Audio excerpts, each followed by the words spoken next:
Ikinaugmakan magkaklaseng Rian Azin Alexander ang propwestong bill ni Congressman Attorney Jill Bongalon kan Ako Bicol Party List na Legal Scholarship and Return Service Program para sa mga siring nindang estudyante na mauot magklase nin abogasya. Third year sa kursong Political Science sa Bicol University College of Social Sciences and Philosophy sinda Rian Azin Alexander.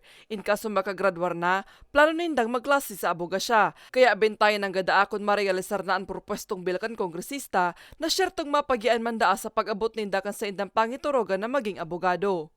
Siyempre, magiging malaking tulong siya considering the situation here in the Philippines na as far as I know is wala rin tayong batas talaga providing legal assistance para sa mga law students compared sa ibang mga educational programs na may mga assistance na marami ng mga programs regarding that. So, I guess this will be the pioneering na law that will help provide legal assistance for law students. So, it's something that gives us hope because one of the greatest problems right now in our country is the lack of lawyers. Our criminal justice system, our justice system itself is not very efficient because according to study I've read, around before 2020, the ratio of lawyers is 1 to 1,000 clients. And one of the restrictions why there are not many lawyers is because the costs of going to law school.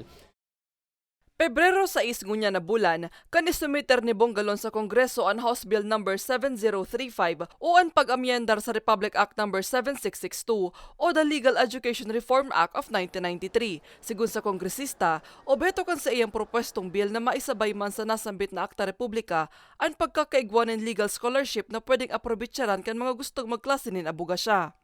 Based on our experience, ang pagpapaklase po sa College of Law, triple or 4 times kan gastos kan pagklase kan sarong college student na nagkukuanin undergraduate course.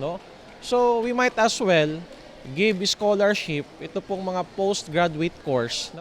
In kasong maisalay, dain ang paproblemahon pa sa tuition fee ang mga benepisyaryo. Igwaman na alawan sa mga libro, pamasahe, uniform, medical insurance asin lodging. Babayadan man maging ang pag-review sa bar exam asin application fee sa pag-exam. In kaso naman na maipasarkan sa wrong scholar ang bar examination, kinakaipuan na magserbisyo muna ini sa Public Attorney's Office o PAW o sa ibang ahensyas kan gobyerno na kinakaipuan nin abogado sa laog o lagpas nin 2 taon. This is a very big help para po sa indong mga magurang asin sa mga estudyante that we could avail of this free legal scholarship na kung saan matutustusan po ang sa indong pagklase sa law school. 4 years po yan and after graduation may bar review pa.